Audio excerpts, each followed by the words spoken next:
Andy, my dude, have you heard of the magical website builder known as Squarespace? Ugh, not another Squarespace ad. I feel like every podcast is sponsored by them. Hey, don't knock it till you try it. Yes, okay, it is overhyped, but actually it lives up to the hype. Squarespace is like a website fairy godmother. With a click of a button, your site transforms into a beautiful masterpiece. A website fairy godmother? That sounds interesting. What makes it so magical? Well, for starters, those slick templates make anyone look like a professional web designer. Pick one, customize the colors and fonts to match your brand, and voila. Plus, the drag-and-drop Fluid engine is so easy, your grandma could build a site on Squarespace. Well, she did knit me a lovely scarf last Christmas. Maybe website design is next. Exactly. And when you're ready to sell your Nana's handmade scarves online, Squarespace has built-in e-commerce. Add a store with one click. Get flexible payment options. Then watch those sales roll in. And when she wants to teach others her steezy scarf skills, Squarespace's new courses feature is just the ticket.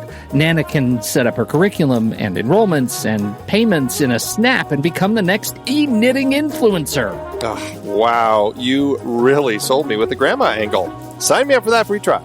Just go to thenextreel.com/Squarespace and transform your site into a beautiful Squarespace masterpiece. Well, thanks, Pete. Even though it's overhyped, Squarespace actually sounds perfect for Nana's site's needs. Appreciate the warning on the ads, though.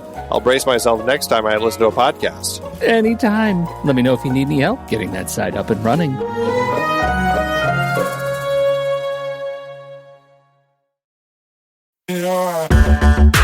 Andy, can you believe we've almost hit 700 episodes of The Next Reel?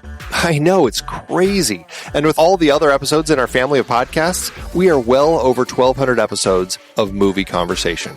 It's really pretty amazing that we've gotten to have these in-depth movie chats every week for over a decade now. And we couldn't have done it without our loyal community of film fans.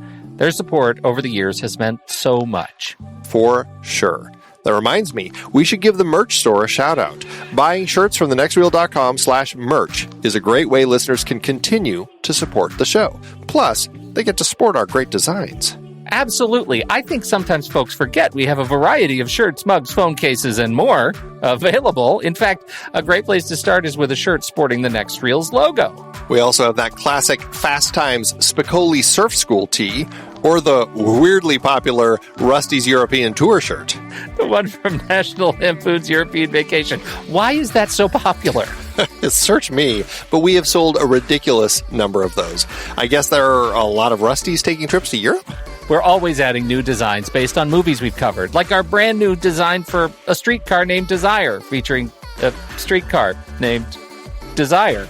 So if you want to rep your love of TNR and films, head to thenextreel.com/merch. Every purchase helps us continue to have these weekly in-depth conversations. So visit thenextreel.com/merch today. And as always, thanks for listening and being a part of the Next Reel community. We've got lots more great movie chats coming your way.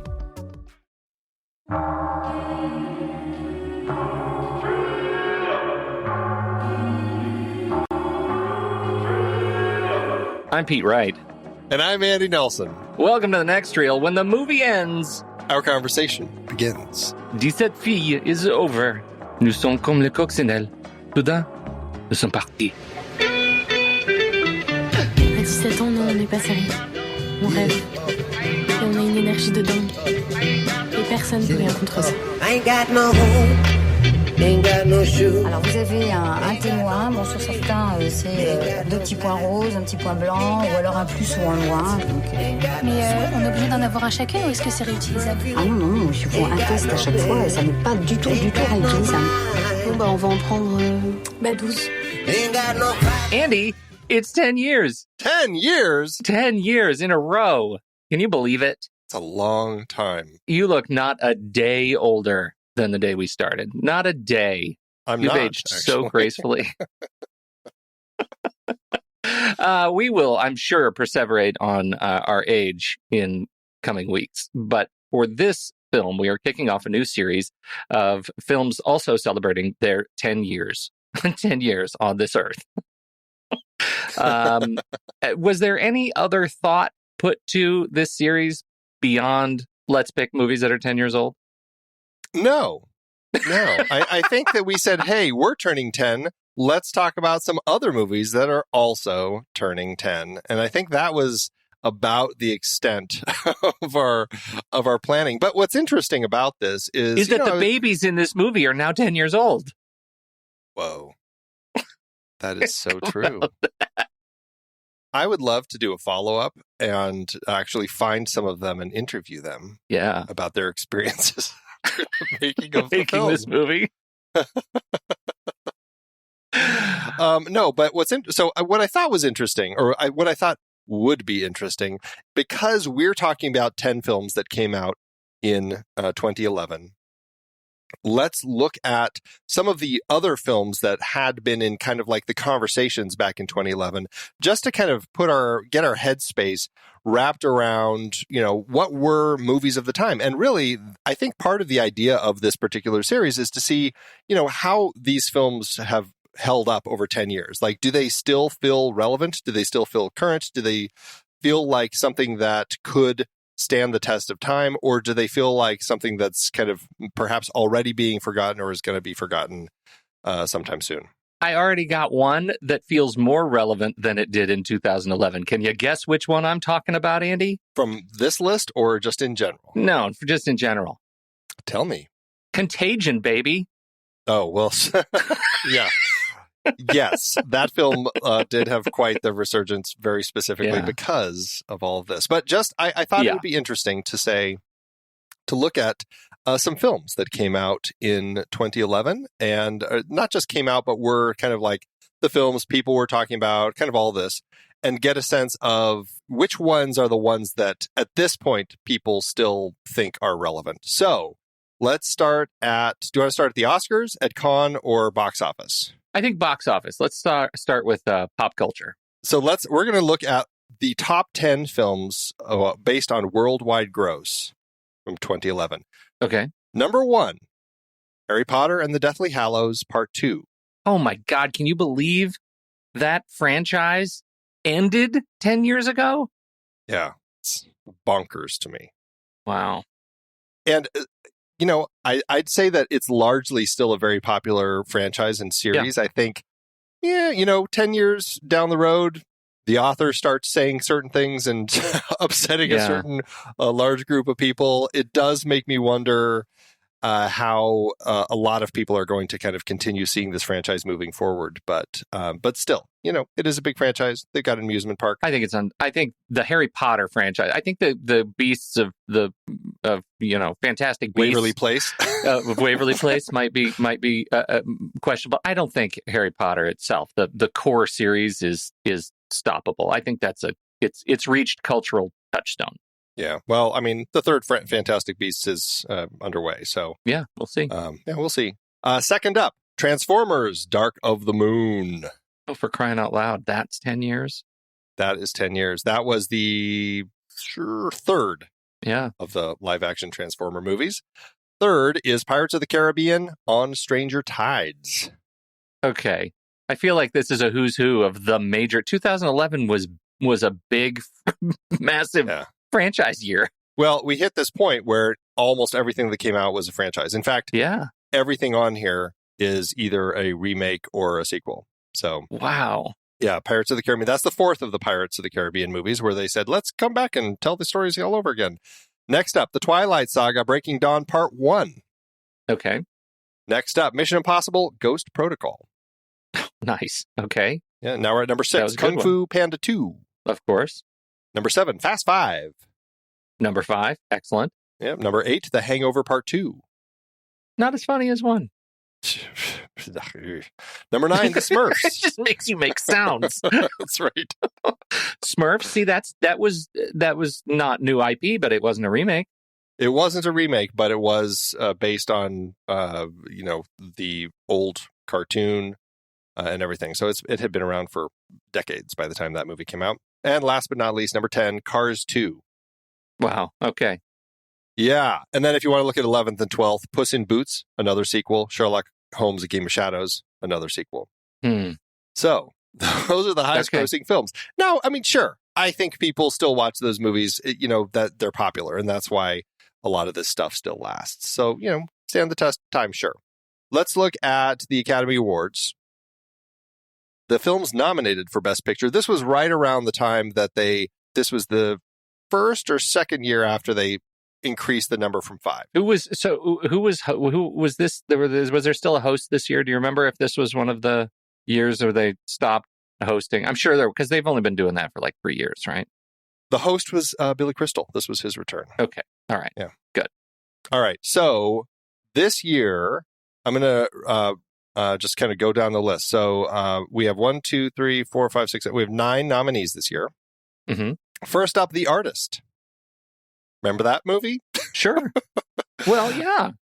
No, I know. I'm you joking, don't remember The Artist? Andy, are you okay? Did you throw I a clot? remember it. I'm joking because nobody talks about it anymore. It was a cultural, touchstone at the moment, and immediately everybody forgot. They're like, "Ooh, cool, a black and white silent movie," and then everyone said, "Okay, let's move on." Yeah, because that was a King's Speech year, right? King's Speech was the big no. No, The Artist won Best Picture. The King's Speech came out the year before and beat Social Network. Right. You're right. No, you're right. I'm off. Yeah. Next up, The Descendants. Yeah. Alexander Payne's film, George Clooney. Yep. Fantastic. Next up, Extremely Loud and Incredibly Close. Okay. Another one people don't talk about. The Help. Oh, yeah. Well, they talk about The Help. Hugo. Awesome. Midnight in Paris. Oh, yeah. I love that movie. I think I'm the only one. Well, Moneyball. I don't even need to say anything. The Tree of Life. War Horse. All right. So, of those, my pick, the one that I would say is my favorite of all of those is Moneyball, for sure. The Descendants would probably be second. And then who knows from there. An interesting kind of swath of films, though. Other films that came out this year, Tinker Tailor Soldier Spy, which didn't even get nominated. A Better Life, which was a great film, didn't get nominated. David Fincher's The Girl with the Dragon Tattoo, My Week with Marilyn, The Iron Lady. Iron Lady. That was Meryl Streep won Best Actress for that one? She did, right? She did, yeah. God. Yeah. So, and Bridesmaids also came out that year. So, I mean, it's an interesting list of films that were nominated, but again, a lot of stuff that, I don't know. I guess some of them have stuck. Like The Tree of Life, certainly it's for Terrence Malick, it's something that people still love and talk about. Moneyball, I think, is stuck. Midnight in Paris, I mean, that certainly is one of Woody Allen's films that people still discuss when they want to talk about Woody Allen. I don't know about you, but Hugo, it certainly is kind of something in our house that's easy to kind of put on for the kids, because it's just an easy, fun film to watch. I enjoy it. The other ones, I like them. I think they're fine, but I don't necessarily need to feel like I'm going to run out and watch them again. Yeah. Interesting. So, okay. So, and I guess and animated films, let's just say Rango actually won. And that is an original story and one that I completely love. Yeah, I do too, but it didn't do very well, right? No, it was weird. My wife, we went and saw it and she's like, I could barely stand it because all the characters in it were so ugly and hard to look at. That was her reaction. Wow. It's full of like ugly, weird little creatures. And so, yeah, I can see that. It's not a pretty fun, it's not like a cutesy film to watch. Wow. But interesting considering Gore Verbinski, was so involved in the films with the Pirates that here he is doing that one, and that won Best Animated Film for him. So, yeah. Okay, last but not least, let's look at Cannes. At the Cannes Film Festival, I'll just go down this. This is the films in official competition for the Palme d'Or. The Artist, Drive, Footnote, Anezu, Harakiri, Death of a Samurai, Le Havre, House of Tolerance, The Kid with a Bike, Melancholia, Michael, Once Upon a Time in Anatolia, Pater, Police, The Skin I Live In, Sleeping Beauty, The Source, This Must Be the Place, The Tree of Life, We Have a Pope, We Need to Talk About Kevin. We need to talk about Kevin. That's the one I can hang my hat on. Well, that's the only film of all of these lists that is on our list of 10 films that we're going to be talking about here.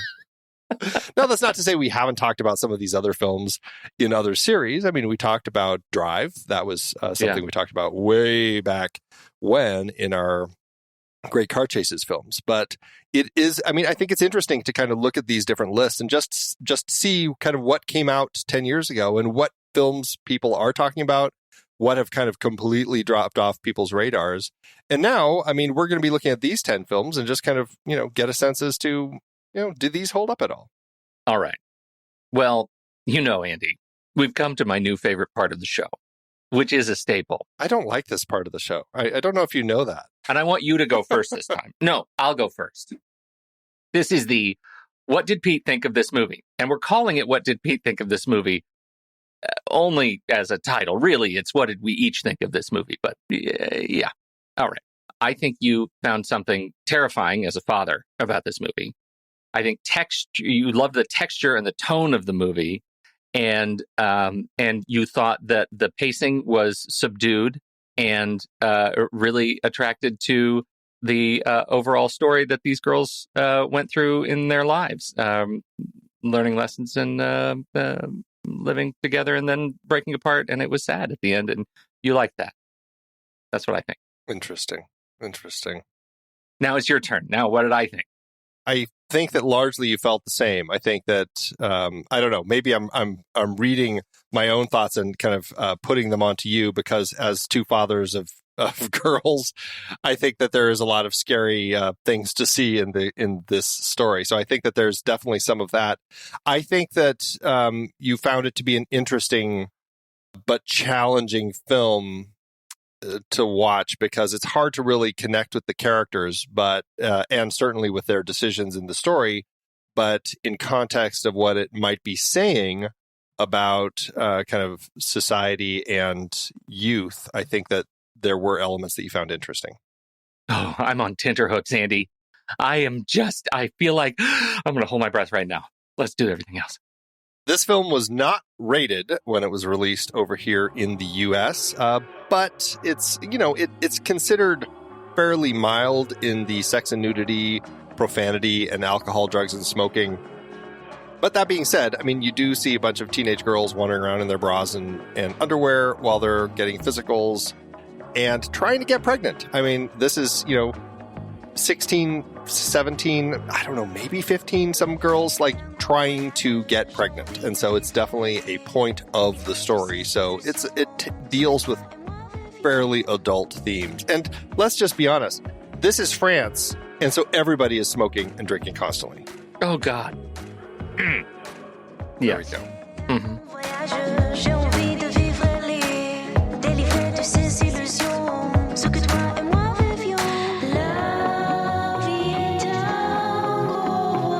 We want to feature audio reviews from you. After you have watched the films we're talking about, send us your 30-second audio file to reviews@truestory.fm as soon as you watch the film, and we just might showcase your voice on the show. You got to get them into us quick, though. We record early, so the sooner you get your clip into us, the more likely it will end up on the podcast for that particular movie. Again, it's reviews@truestory.fm.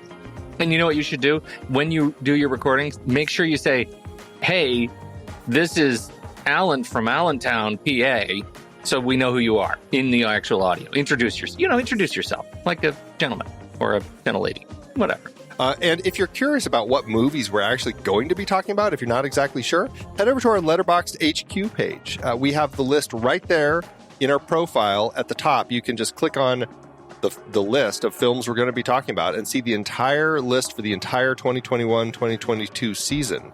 And again, we're right now starting our 10th anniversary series. And from there forward, I mean, feel free to watch anything, send us that review. And while you're there at Letterboxd, if you want to get a discount on your pro or patron membership, use the discount code NEXTREEL or just visit thenextreel.com/letterboxd. You'll get 20% off. This works for renewals as well. Hey, you don't want to do Letterboxd, that's fine. We don't judge, but if you do want to watch this movie and help us out, if you see an Apple or Amazon link to the film in our show notes, you can click on it, which will take you straight to their site where you can rent or buy the movie. And when you do this, we get a little taste right off the top. It's a win-win. We are working on constantly increasing product in our merch store. We're slowly kind of putting the stuff together for our last series, our horror debuts. Going to be getting that in there soon. And, it's just a fun way to just offer different products for people. And, some of them are fun. Some of them are like very obvious as to what the movie is. Some of them are very complete mysteries. Yeah, very much like Easter eggs that only people who really, really are fans might know. But, that's part of the fun. You can go to truestory.fm/TNR merch, and you can see the whole lineup of all the stuff that we're putting together. Hey, we need your support. We don't sell your information. We don't track you. We don't have any invasive advertising technology in here. We just give you the podcasts. That's what we do. But to do that, for those of you who are regular listeners, we need a hand. We need to ask you to become a supporting member of the Next Reel. As a member, you can vote on the weekly Saturday matinee polls that we have every week, choosing the list topic based on the movie we're talking about this week. If you were already a member, you could have voted on the list topic for 17 Girls already. Members also get early access to every episode, and they get so many bonus episodes. There are so many I'm buried in bonus episodes right now. Buried. There are a lot. Yeah, there's the monthly member bonus episode, which fills in a gap from one of our current or previous series. Last month it was Relic, which I think ended up being our favorite of the horror debut series. T-shirt up now. Yeah, the T-shirt's available. We're going to have our list of options available to our members very shortly the list is probably already available as to what we're going to be talking about for our October member bonus episode. But wait, there's even more than that. Members get to watch the live stream as we record our shows and can chat along with us in the Discord live stream chat and chat about the movie we're talking about as we're doing it. And of course, you can go back and listen to all the live streams after they happen. And as a member, you also get access to members-only channels in our Discord community. And now members also get stickers. I've got this batch of stickers, and I sometimes drop them in the mail, and I just send them to you. You don't know when you're going to get them. You don't know what you're going to get. Just a little sticker of love. Best of all, this whole bit of us talking about, you just don't have to listen to anymore. Which, for me, that's a win-win right there. Unfortunately, we still have to say it. Yeah, we still have to record it. So really, it's win for you, it's lose for us. It's a win-lose is what it is. We don't love asking, but we do love podcasting. So head over to truestory.fm/TNR membership. Sign up today. Throw us a bone. Help us out. Listen to all of the bonus episodes. Get access to the shows early. The whole gambit. Learn more about our membership tiers. Again, truestory.fm/TNR membership. Most it'll cost you is $5 a month or $55 a year.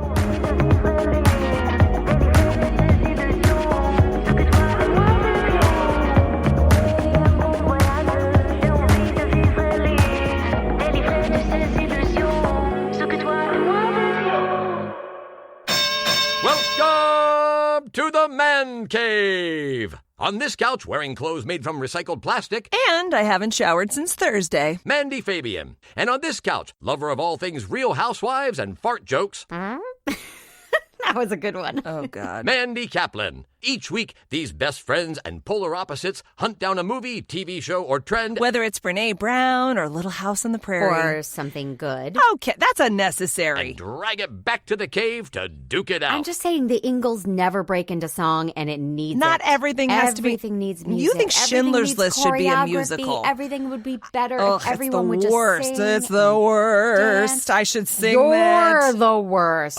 Ladies, can we get back to the... Sorry, tune into the Man Cave wherever you get your podcasts to see if the friendship survives. You're so dramatic. It's a comedy podcast. So's your face. That's a good one. Time for the reveal. What did you think of the movie? Was I right? Did I nail it? Well, I can't remember what you said. We've done so much between. I've kind of forgotten. I'll just tell you, and you can tell me if I was right or not. I mean, yes, this was like watching a horror movie, and it's very funny to come on the heels of our horror debut series because I'm like, is our horror debut series still continuing? Because holy crap. Yeah, watching 17 Girls as a father of a girl who just turned 15, I mean, it was very kind of horrifying to kind of watch these girls making these decisions. And it was very, I don't know, it was just very frustrating to see what they were doing. I found it to be a hard film. I found it hard to kind of connect with the characters. But in context of what the story was doing, I found it to be kind of interesting. And so, I don't think it's a film I'll return to. But I think that there were some interesting things that, for me, felt like things that generated things to think about and conversation to have. I'm glad that you found something to think about in this movie. I found it horrible. I did not like anything about it. I mean, I feel like I was so disconnected from these personalities of these girls as our protagonists. I thought as a parent, I'm definitely on team parent, right? The only character I found I could really connect with was maybe angry dad. Like I like I could really channel him. But all the girls I found just ridiculous. Like the whole thing. I hate the fact that it's a true story, right? That it's based on this school in Gloucester, Mass, that where this happened. And we can talk more about that. But I found so little to connect with these characters that after I got the premise, I just waffled back and forth between bored to tears and really angry. And so I did not find anything to love about this movie, and mostly just resented it. So there's nothing else. The whole thing is shot like like it's a pilot for a stock photo montage for Instagram. Like I didn't really care for how they set it up. I didn't care for anything. The thing that's most interesting to me is just the setting, and the town of Laurent is really fascinating. It has a fascinating history, but overall, the film I found I want to say it wasn't for me, but it was like at the other end of movies that are made for me. Like if there's a spectrum, it's pretty far from it. Well, okay, so this is going to be an interesting conversation because I really don't think that this is a film that's designed to make you like it. I don't. Yeah. I think that it's a film designed to kind of create this situation for you and kind of explore some of the rationales that people go through in situations like this that are very I don't know, they're interesting and complex as far as like what people go through, mob mentality, youthful immortality, all these sorts of things.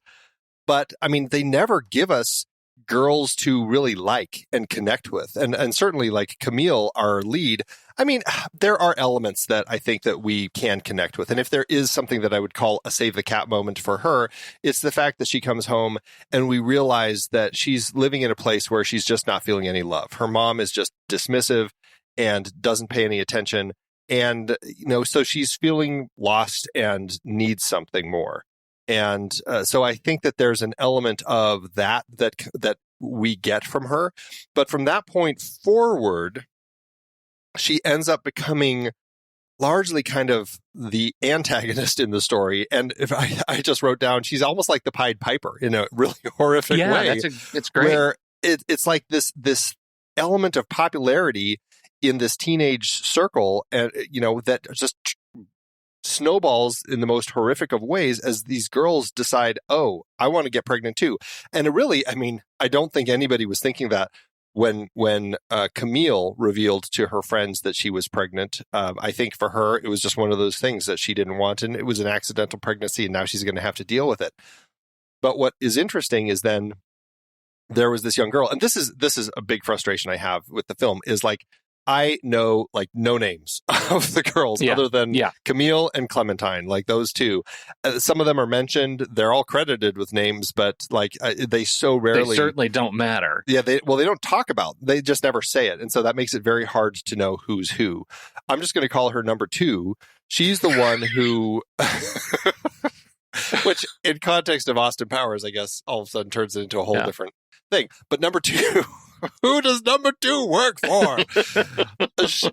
She ends up, she's dismissed by this group. They don't want her sitting with them. She feels left out, and she's wanting to be in the popular crowd. And so she lies, as we find out later in the film, to Camille and says, hey, I'm pregnant too. And all of a sudden now they have this little club.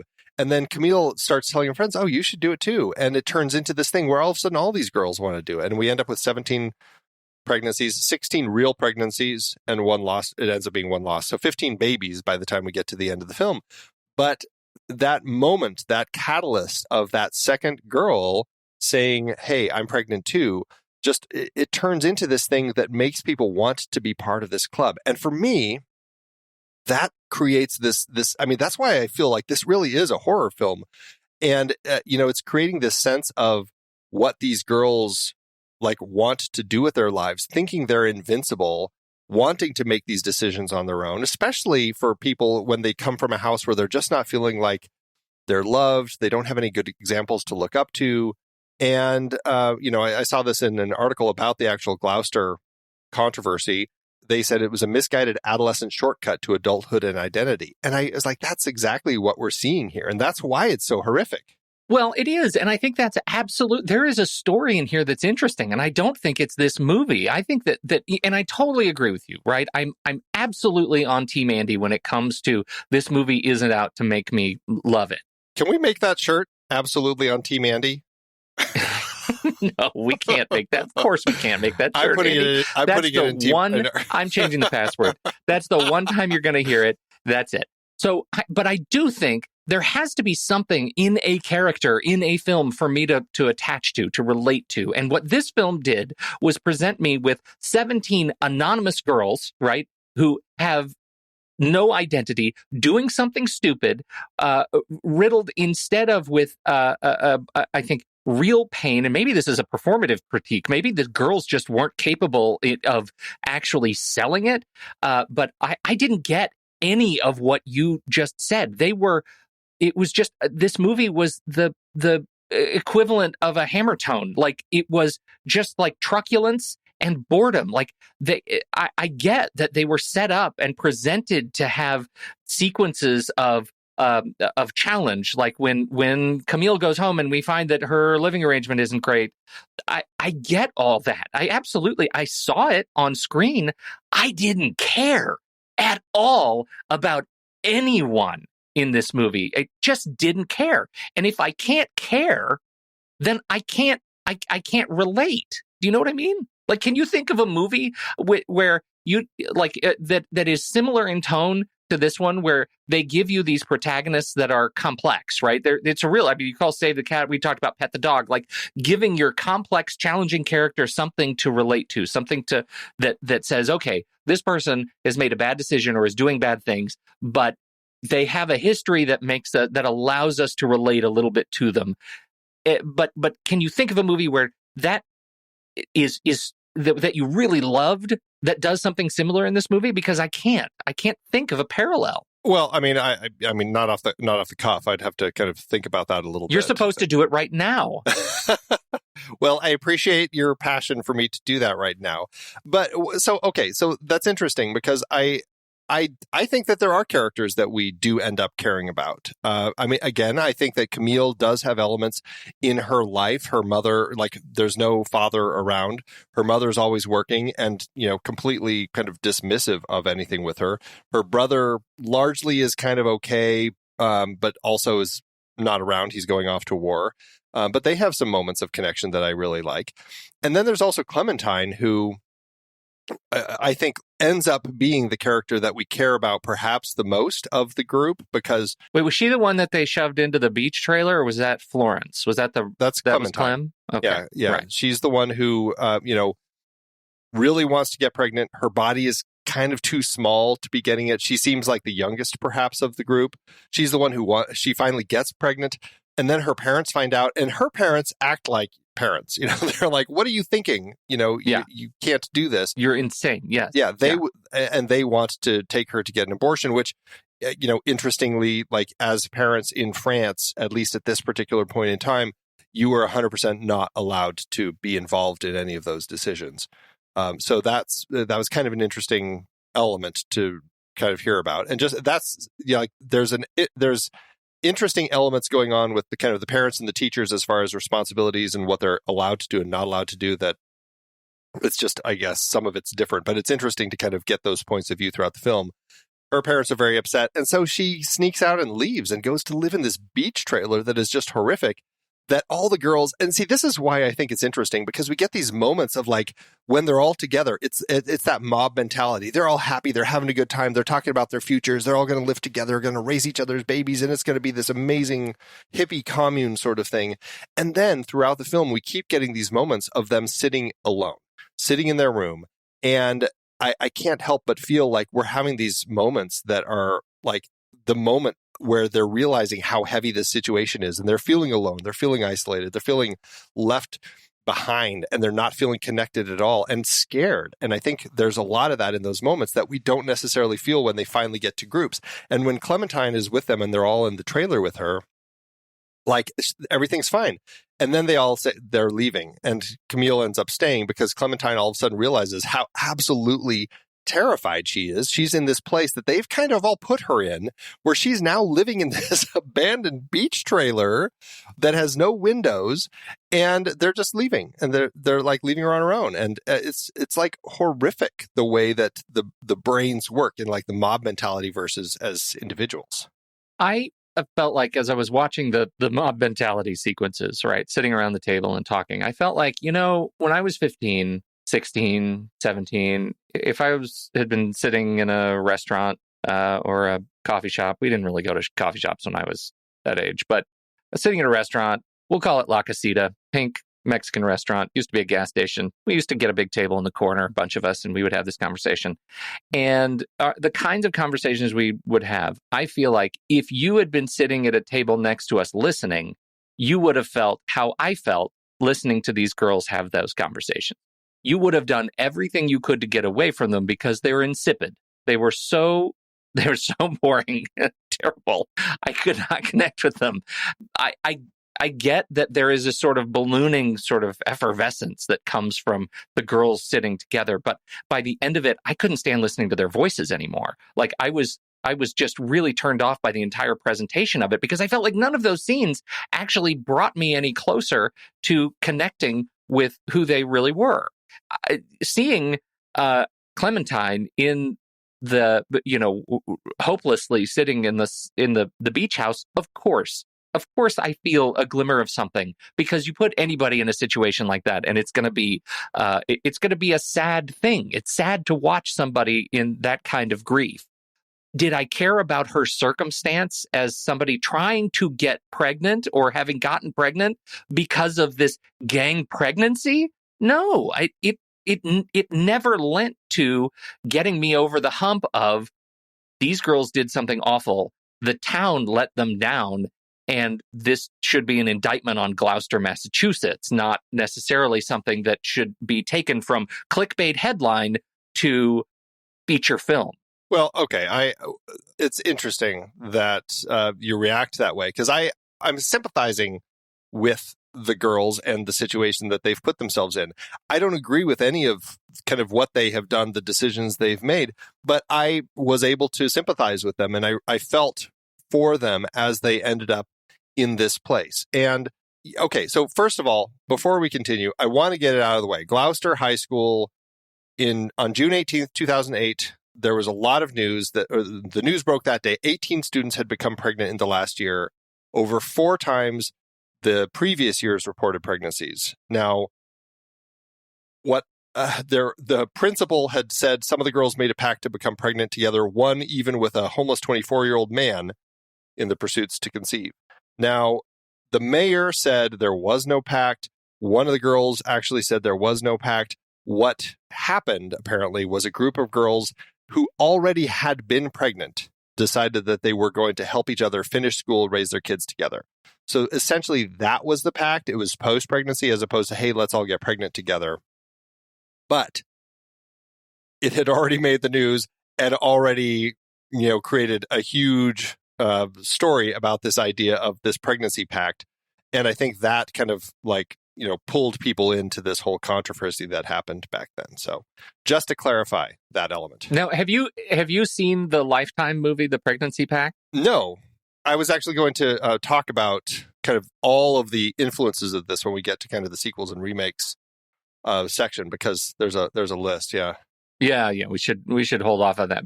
But I do think it's really interesting because there is a real cultural pull. There's an orbit around this story and stories like this that make for giving a lot of people stuff to talk about. And I think it's just running headlong into my disinterest in stories like this. Well, and so here's the other thing that I wanted to say is there an element in here that, we're looking at this as men coming to this particular story, a story made by women about girls and this decision.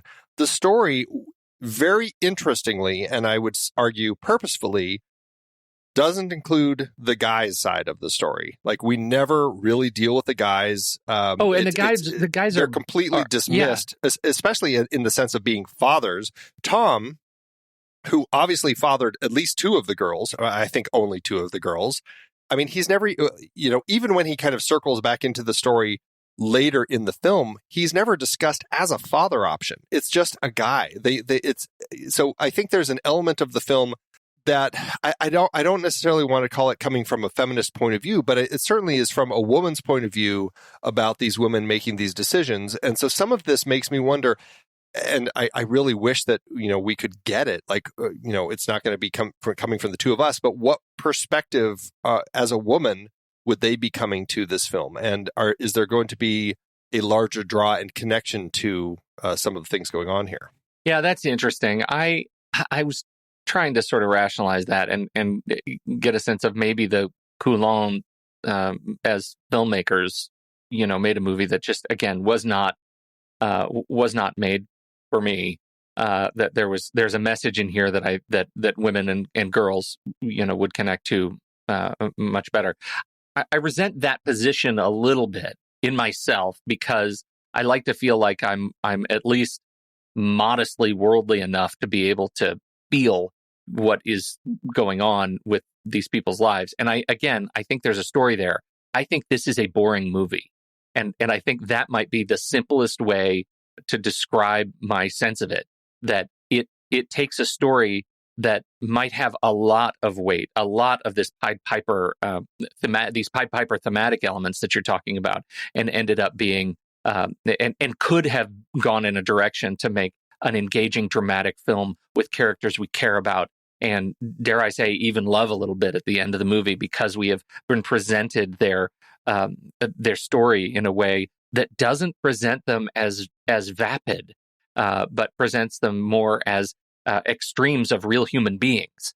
And so I feel like that might be the curse of the film, is that it's the filmmaking that made it boring, that made these girls boring for me. And I struggle with that. I can't, fault that too much. I can understand kind of that perspective. And I think some of that does come from the fact that, it's a story about 17 characters. That's a lot of characters to kind of focus on. And like I said, we barely learn 5 of the names of these girls. It's a group of girls, and that does make it very frustrating for me.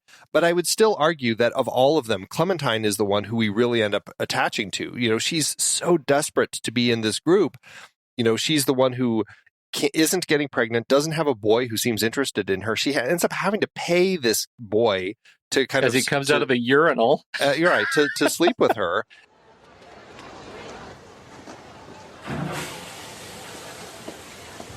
Oh, tu m'as fait peur. Tu voudrais pas coucher avec moi? Quoi? Ça va pas?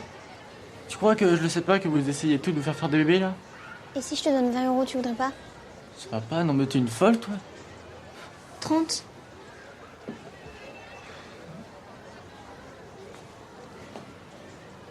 $50. Later, they obviously end up kind of staying together, because when they're at their beach party later, they're kind of still with each other. So at least he's kind of stayed in her life. And I'm like, well, okay, maybe there's something here. Like, maybe he's actually going to be involved in the baby's life. Who knows? Again, they never deal with that. But I really was drawn to her story because of all of them, she's the one who most wants to be in the club, to the point where she and number 2, I'd say. So there's an interesting element there, but we never really deal with number 2 after that opening. So that's where it's frustrating for number 2, is like she gets in because she lies, and later she gets booted because they discover that. Whereas Clementine, she gets in, she's the one who goes through all the drama with her family. and is taken in by this, quote, other family that really isn't doing anything for her. They leave her. I mean, they abandon her in this awful, awful place. And then she finally has to call her mom to come get her. But then she's still sneaking out. So there are frustrating elements with that. And that's where I think, for me, I found interest in these characters, especially Clem. I was able to kind of ride along with her because, she's making dumb choices and she's going out to the beach still sneaking out. I mean, geez, Camille is like smashing her parents' window of their store. I mean, she's awful. She turns into like the worst character. And so I don't feel sorry for her at all, especially at the end. She's the one who finally gets scared. Camille is, when she sees the ultrasound and won't even look at it. And then she loses the baby. And then leaves town. And so to me, it ends up being, she's really the antagonist of the film. That's how I see it, is Camille is absolutely the antagonist of the film. And if anyone is the protagonist, I would say it's probably Clem, because she is the one who kind of, wants this more than wants to be accepted. And so I don't know. It's not a film for me to like, but it's a film that makes me think about the whole idea of what it means to be a teenager and the idea of being accepted and connected. And yes, I mean, the film can be boring. It can be slow. It's hard to like the characters, but for me, it put into perspective so many things about the way that teenagers think and need some of these elements that they're getting here. I think I appreciate your what I will classify as a vigorous defense of the film, and I say vigorous in quotes because I don't think I don't think you loved it. No, I didn't love it, but I think that there are a lot of things to think about in this particular film. Yeah, no, I get that. I do think that this movie actually gives teenagers less credit than they deserve. I think I have a higher opinion of teenagers generally than maybe this movie does. And, in thinking about the true story and the fact that this was a post-pregnancy pact in real life makes more sense to me now why the whole premise of this movie, twisting it to be a pre-pregnancy pact and everybody wants to get pregnant, seems so silly to me, because that's not the story. That's not what happened. That's just like armchairing the experience into something that's more dramatic, and I don't think teenagers are that stupid, and it actually makes me a little bit more thoughtful about those who did, for whatever their circumstances, get pregnant and decide to stick together to help one another. That's actually, given the circumstances, probably something to be lauded in some way or shape or form, right? I mean, that's a good thing. Form a community, take care of one another. This movie is about forming a community to intentionally destroy futures in some way, shape, or form, right? That they were young people who are intentionally doing something out of groupthink that is damaging to their futures because it's so uncertain, right? What could possibly happen? And I just don't like that. I don't like that was the twisted direction that they went with this movie. And I don't think it's actually illustrative of anything in real life. I don't believe it. And because the movie constantly makes me stop and think about my position against the story that's unfolding on screen, I never lose myself in it. I can just never be there. I can never be there. Well, yeah, and I think that makes sense. I mean, I'm not disagreeing with your perspective at all. I think that there are probably a lot of people who watch this film and will have that reaction. It can be a frustrating film for people to look at. I don't necessarily think that in any way it's saying like this is a story. Well, it's hard to say. I would assume that by the time they were making this film, 3 years after the actual Gloucester High School controversy, that they also would have learned that it had been not necessarily the pact before they got pregnant. Not pre-post. No. Yeah. But so what I think they perhaps are trying to do instead of telling a story based in reality is telling essentially a morality play. This is is it a parable or a fable? Yeah, like the parables of the Bible. Like there are stories that are lessons to be learned to apply more broadly in life. But that's a fable too. Like all of Aesop's fables, like it's like one little message that they're trying to get to you. A fable is an atheist's parable. Watch what you say about Aesop.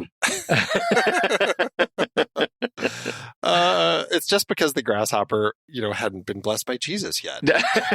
That's exactly right. So yeah, parable, fable. It's essentially that type of a story. And it's hard. And this is where I think it's interesting because in context of a film, it makes it challenging to tell this type of story because I would challenge you to find a parable or a fable where you're finding characters that you're connecting with. Those stories aren't designed like a film where you have a character and you really kind of go along their journey with them. It's designed to look pretty much from the outside in, watching something that happens so that you can learn a lesson in the end. That's what those are for. And really, that's kind of what this ends up being for me. It's like, let's look at this particular situation just so we can see kind of what got us to that point. And then just think about is there a way around it? What I don't know is, the conversations in France at the time around this film or not. Was there an issue in France relating to teen pregnancies, relating to abortions, relating to elements that would have made this film more timely in kind of the French communities? Yeah, that's actually an interesting question. I just did a very quick real-time search, and in 2011, births to adolescents 18 years of age or younger accounted for only 0.3% of total live births in France. The prevalence of pregnancies among adolescent girls is in the order of 30 per 1,000, holding steady since the mid-1990s. That doesn't seem huge to me, but maybe it is. And that's where there are other interesting elements happening within the film that, they get touched on as, we have a teacher round table where all the teachers are trying to figure out what is going on. And then we have we have the meeting with the parents and kind of the blame getting bounced back and forth between them. So there are interesting elements about who takes responsibility for these sorts of things when they happen. The main character I did relate to the most, besides Angry Dad, was the hapless principal. I thought he was delightful, like shrugging and wandering down the hall with his hands in his pockets. Like that guy he was sad and he was terrified of parents. And I think he was the best thing in this movie.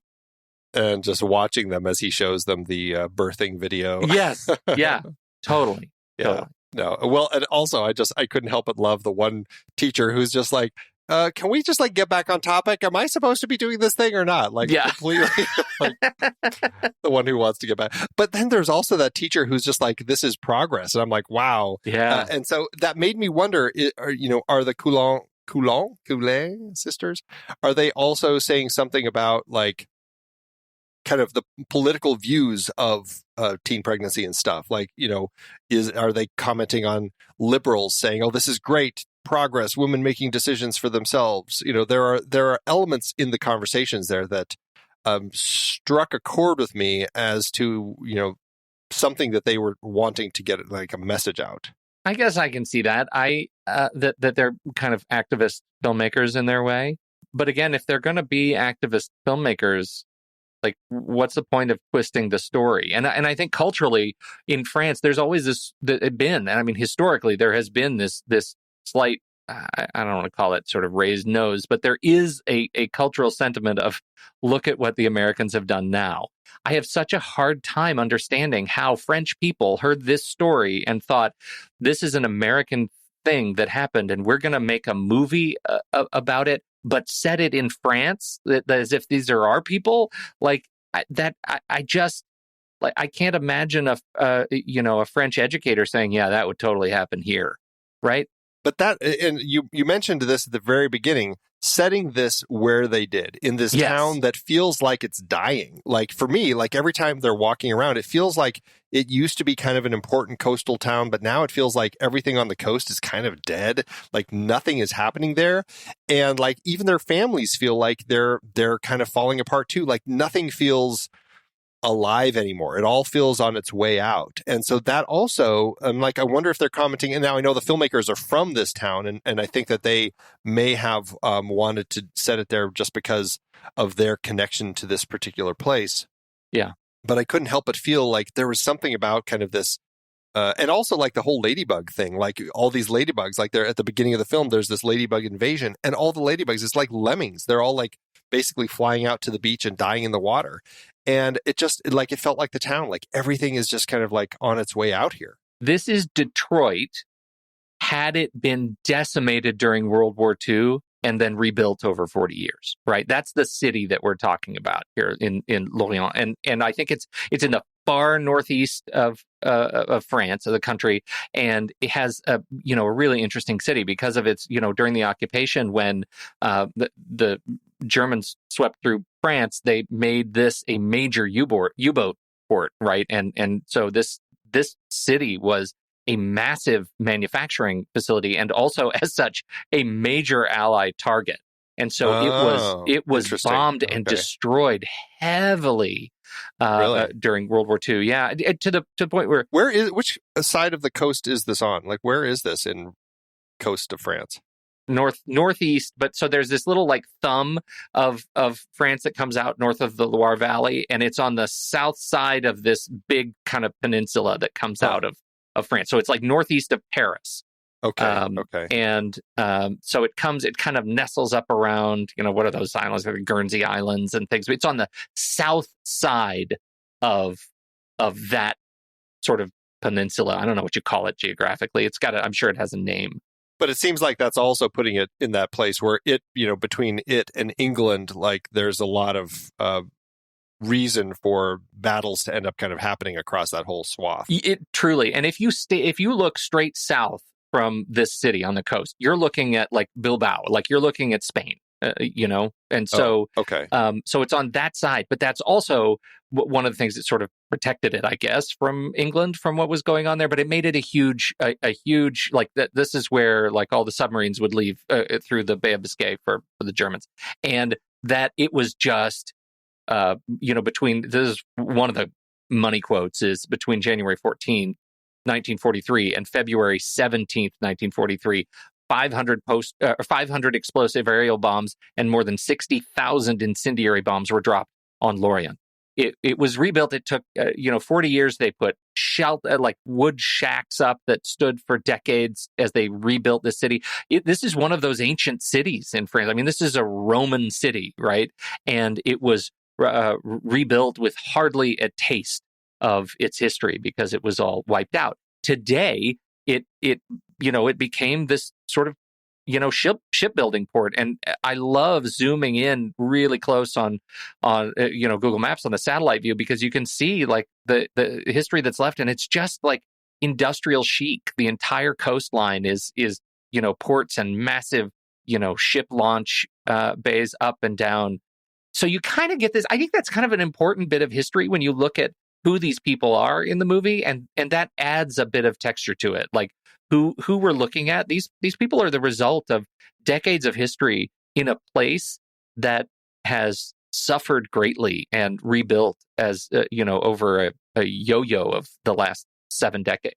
For me, I think that's a really interesting element that that I feel in the film. Like it always feels just kind of crummy and dingy and dying. Yeah. No doubt. Yeah. Interesting. My last little note that I had was I really enjoyed the scene when they're on the beach and like having a little bonfire and the soccer ball lands in the fire and it's on fire and then they're all kicking the burning soccer ball around. I was like, if that's not a metaphor for like, exactly what they've doing. Decided to do, I don't know what is. And it was just a beautiful image too. Yeah, I agree with that. I've got one win. You got one. There's this movie is it is a challenging movie. It is not an enjoyable movie, and I don't, I didn't relate to it, and I think it's disrespectful of the people that it's trying to showcase.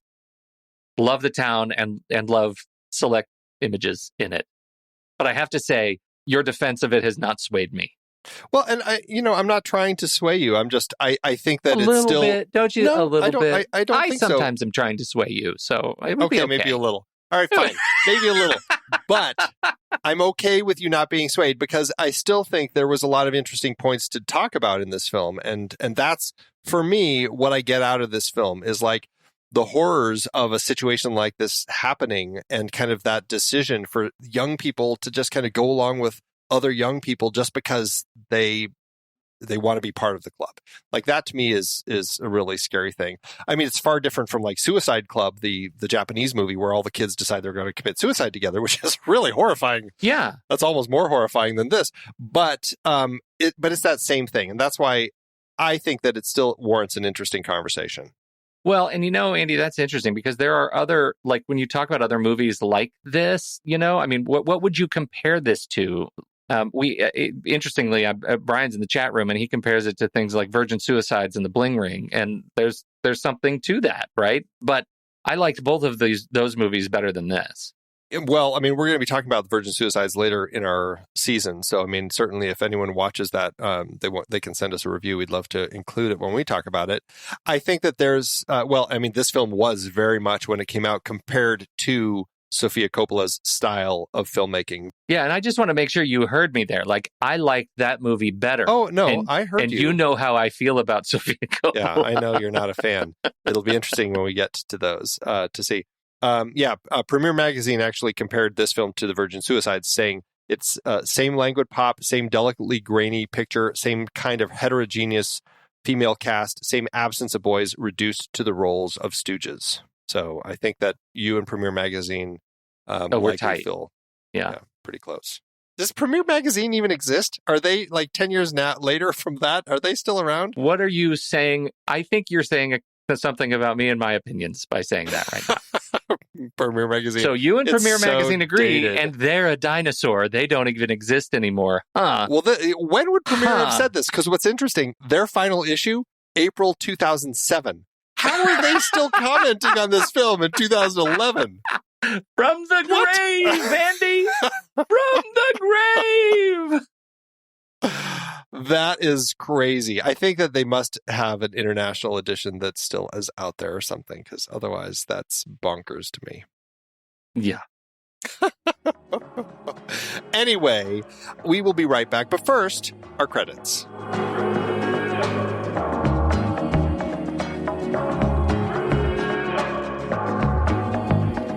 The next reel is a production of True Story FM. Engineering by Andy Nelson. Music by Dan Zaitun featuring Lauren Neumann, Oriel Novella, and Eli Catlin. Andy usually finds all the stats for the awards and the numbers at the-numbers.com, boxofficemojo.com, imdb.com, and wikipedia.org. Find the show at truestory.fm. If your podcast app allows ratings and reviews, consider doing that for this show.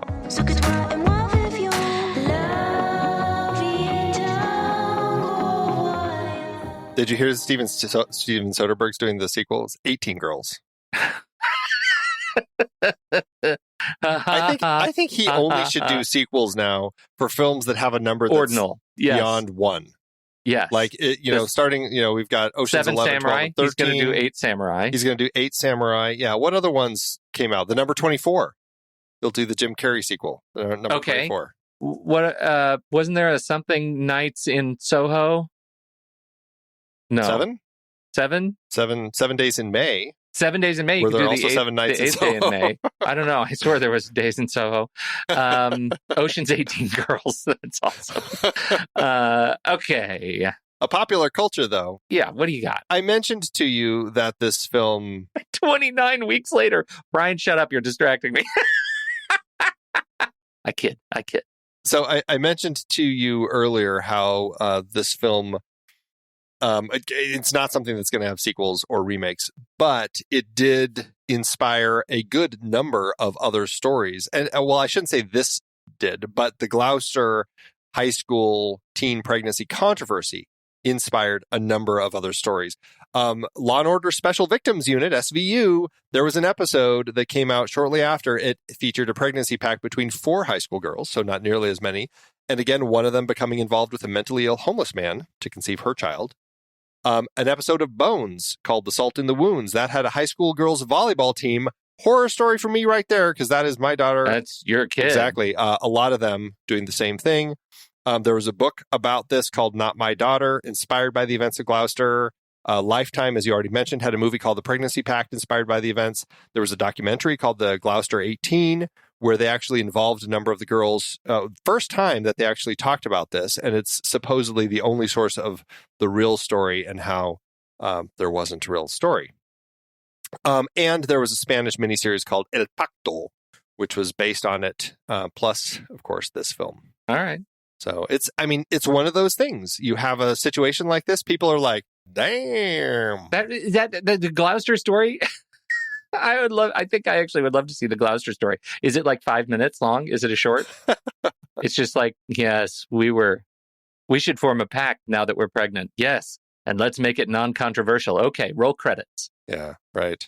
No, yeah, it's interesting. But I mean, to that end, high school pregnancy is obviously a thing. So it's a thing. It's a real thing. All right. How many girls would you say when you were in high school got pregnant? Like per year? Like all of them, or of girls I knew? Just of all the girls. Like, do you have a sense? Because like, I don't know how it was where you were in high school, but like the high school girls, when they got pregnant, they ended up having like some special classes at like one end of the building, and you rarely saw them. I don't know if that was just to separate them, but I feel like there were maybe 2 or 3 tops. So it was never a big number. I didn't know or know of anyone in my high school who got pregnant accidentally. In fact, the first accidental pregnancy I came in contact with was a friend when I was a junior in college.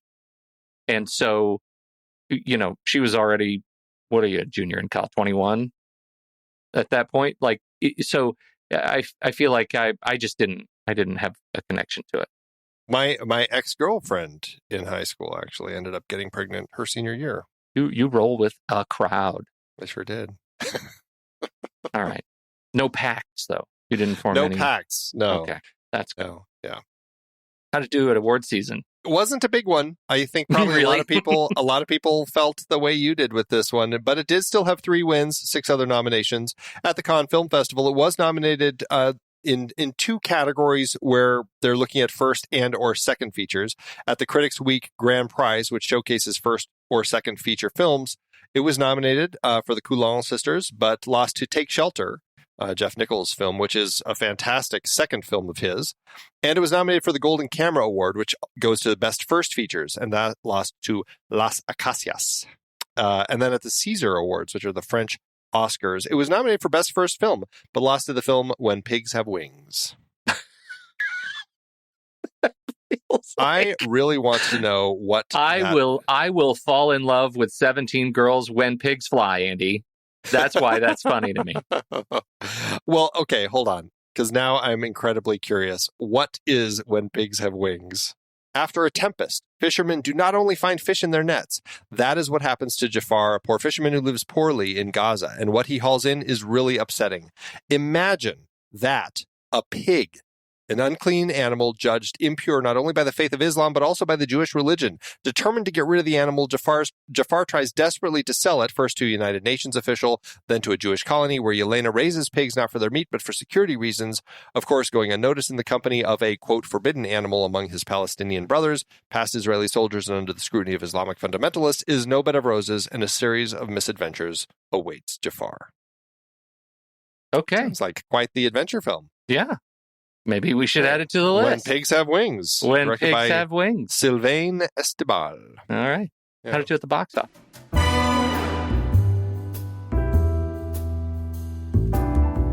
This was a tough one. All the financial data I could find online contradicted itself. It was very annoying. I did find a French site that had some data, and for no other reason than proximity, I'm going to use their numbers. The Coulins had a budget. Would I say Coulins, or do I not pronounce that S? This is where I never understand with French. You never say S in French. It's a silent letter always, right? That's not true. I think that's true. It's not always. The Coulins it's too much. had a budget of just over 3 million euros, which is about 4.5 million in today's dollars. The film premiered at Cannes in 2011 before opening in France December 14th, 2011. It had a limited U.S. release September 21st, 2012, opposite End of Watch, Trouble with the Curve, House at the End of the Street, Dread, and the limited release of Perks of Being a Wallflower. This opened on 10 screens, but it could not find an audience, dropping out of theaters after only 8 weeks. This film only earned $15,000 in the U.S. and $214,000 everywhere else, giving it a total gross in today's dollars of $261,000. That leaves the film with an adjusted loss per finished minute of $50,000. You don't like seeing those albums. You really don't, but it hurts. It hurts. It hurts, but it is what it is. Well, it does make me wonder. So we have our directors, which we didn't talk about, Muriel and Delphine, as the writer-directors of this particular film. They've only directed one other film, The Stopover, in 2016. But it looks like, have they done much else? I haven't seen it much else. Oh, they worked on a project that they co-wrote. Yeah, they did a lot of camera work. Muriel did a lot of camera work before. Delphine, not much. It could be a situation where it just, they've been working on doing some writing on some other stuff, but I don't know if they've really been able to kind of get their career to take off. Yeah. Well, again, making movies is hard. I totally get it. And I really hate not liking a film. I really do. Like, I get no joy out of not enjoying a movie, especially one that we sort of have to watch for the show. I really would prefer coming in and loving movies. I just didn't have a good experience with this movie. So I'm looking forward to whatever comes next. Yeah, I mean, I am too. It's definitely a film that was a hard watch. It definitely felt more like a horror film, just kind of watching this scenario, but that's coming at it as a father of a girl this age. So it was a very different perspective. I think that there's a lot of interesting points to discuss about this film. Like I said, it's not a film I'm going to return to. It's kind of a tough watch, but I'm glad that I at least got something out of it more than you and some of our other listeners seem to have gotten, because it didn't make it a painful watch for me. Good. All right, fine. Show off. Whatever. All right, everybody. Well, we will be right back for our ratings, but first, here's the trailer for next week's movie, The Future. They said, "We'll come back for you, Papa. Papa." That's what they called me. And they called each other Sophie and Jason. Hi, we're here for an adoption. We can't release him until this comes off. He has about a month to go. The woman that was here before said that he only had 6 months left. If he bonds with you, he could easily hang on 5 years. We'll be 40 in 5 years. 40 is basically 50, and then... That's it for us. God, I always thought I'd be smarter.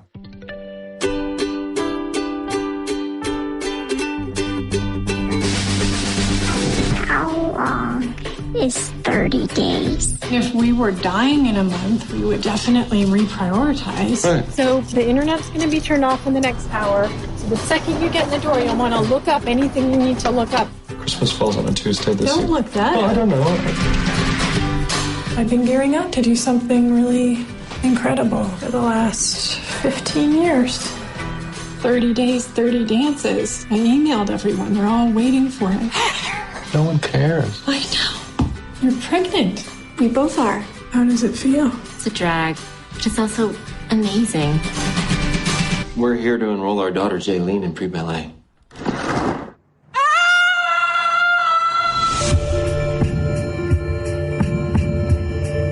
Take your coat. It's kind of part of my outfit.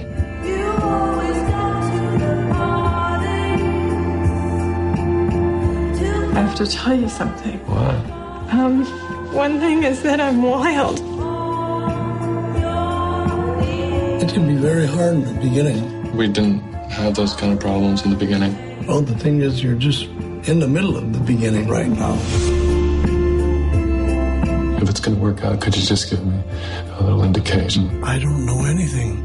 I'm just a rock in the sky.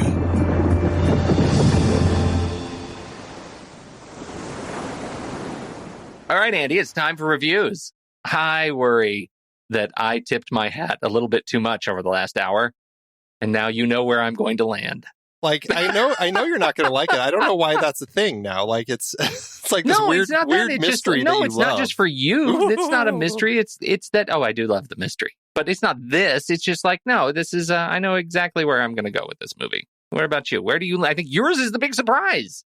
I have been debating about this because I think I got more out of this film than so far anyone I know.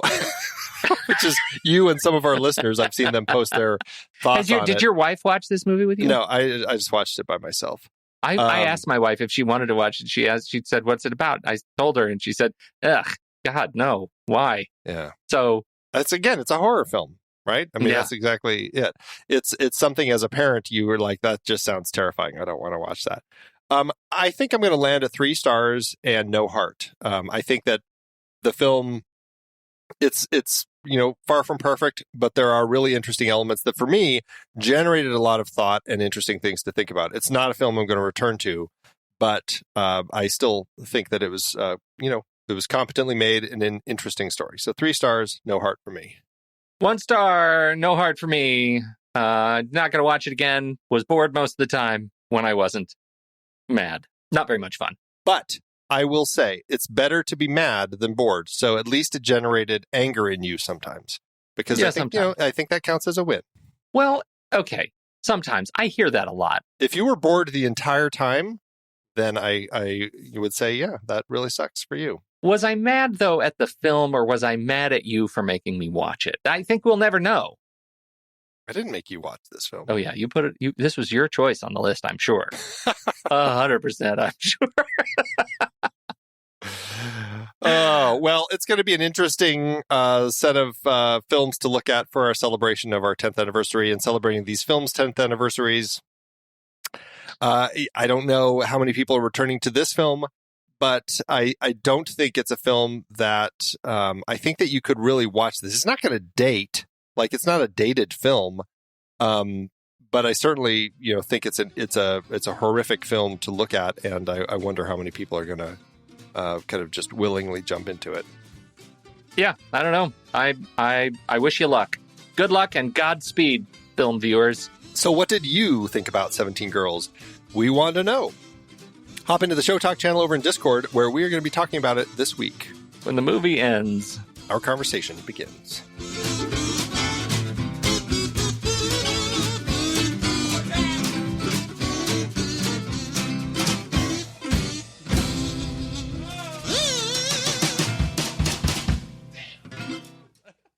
Letterboxd giveth, Andrew. As Letterboxd always doeth. And how. I know what your review is. I'm spoiled on it, and I think you need to end with it. So I'm going to go ahead and go first, if you're okay. Sure. This is a 2.5 star watched by, quote, Clem. I don't know if Clem changed their name for this review because of this movie, but I live for it. Viva la vodka, Clem says. This film has nothing to be good, not even good characters or good cinematography. Oh my God, European filmmaker, mostly French though, need to stop with this pale white color palette. Please, don't you see it's boring? And nothing seems to be developed. The characters' personalities are overflown and meaningless. They felt completely empty to me. The dialogues are way too simple and common. This lack of complexity and provocation in the words used definitely prevents from making a mark on people's mind. Indeed, everything seems to match with the shades of white, bland, and lifeless colors of the film's cinematography. Let's be honest. It's a pretty f***ed up story. So that's what they should have made. A pretty f***ed up movie. I can see they tried to be deep at some point, but it was like for 2 seconds. I was hoping for it to be a little educative, to point out the fact that women can do whatever they want with their bodies, to show young girls they have the right to choose what's good for them. But for some reason, this part was completely non-existent. I wonder why they made this movie in the first place if it wasn't to educate people. I'm so mad. Thank God Esther Gurella's in it. If it wasn't for her, I wouldn't be here. Also, I was supposed to watch a Greg Araki movie, but ended up watching this mess. Why do I keep wasting my time with movies I know are bad? Okay, I agree with a lot of that, especially the messed up story. Just go all in. Go all in on a messed up story. But we do have a bonus that you wanted to make sure we included. Should we read that now? Sure. Mariah says, 3 stars. Watched this as a way too impressionable 14-year-old and proceeded to fantasize about emulating it with my friends, even though, as far as I remember, the ending is pretty tragic. Ladybugs. Yeah. See? See? Oh, no, you're right. Yet you have a better opinion of teenagers, Pete. There you go. It's right there. Fantasize. I know. Fantasize about all kinds of crazy stuff. That's true. All right, I got a 2.5 by Russman, who says, if you type help I'm into Google, followed by any number in the teens, Google autocompletes most of them with and pregnant. Wow. Yes. So true. So true. Thanks, Letterboxd.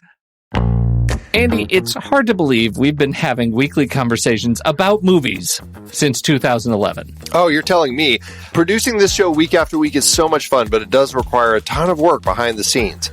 If you'd like to help support our efforts, one easy way is by using our Originals page when shopping for books and movies that we've covered. Your purchases made through our links give us a small commission at no extra cost to you and allow us to keep having these great discussions. The Originals page at thenextreel.com/originals has links to purchase the source material behind our adapted film discussions. Your purchases there help support the show at no extra cost. For the entirety of season 11, we featured films directed by women. The only exceptions were some of our member bonus episodes. We talked about The Lure for our Horror Debuts series, which is a very loose adaptation of The Little Mermaid by Hans Christian Andersen. Definitely miles from the Disney versions. For our 10-year anniversary series, we covered We Need to Talk About Kevin, taken from the Lionel Shriver novel. Man, that was brilliant. And horrifying. Yeah. The Journalist series included Merrily We Go to Hell and The Weight of Water, adapted from Anita Shreve's bestseller. We filled some gaps in previous series with member bonus episodes on adaptations like Malcolm X, Mr. Blandings Builds His Dream House, Cactus Flower, Wild at Heart, Life Force, and The Blues Brothers. Our John Hurd series looked at a trio of adaptations: Chilly Scenes of Winter from the novel by Ann Beatty, Awakenings based on Oliver Sacks' nonfiction book, and Rambling Rose adapted from the Calder Willingham novel. 2 films in our coming-of-age debuts series were adapted from books: The Virgin Suicides from Jeffrey Eugenides, and The Diary of a Teenage Girl, Phoebe Glockner's graphic novel. We had Queen of Kotway for our sports series based on Tim Crothers' nonfiction book. And Clueless kicked off our 90s comedy series, loosely adapted from Jane Austen's Emma. It totally took place in the 90s, though. Find all of these books and more adaptations on our Originals page at thenextreel.com/originals. Start your next read from the movies we've covered. Visit thenextreel.com/originals today.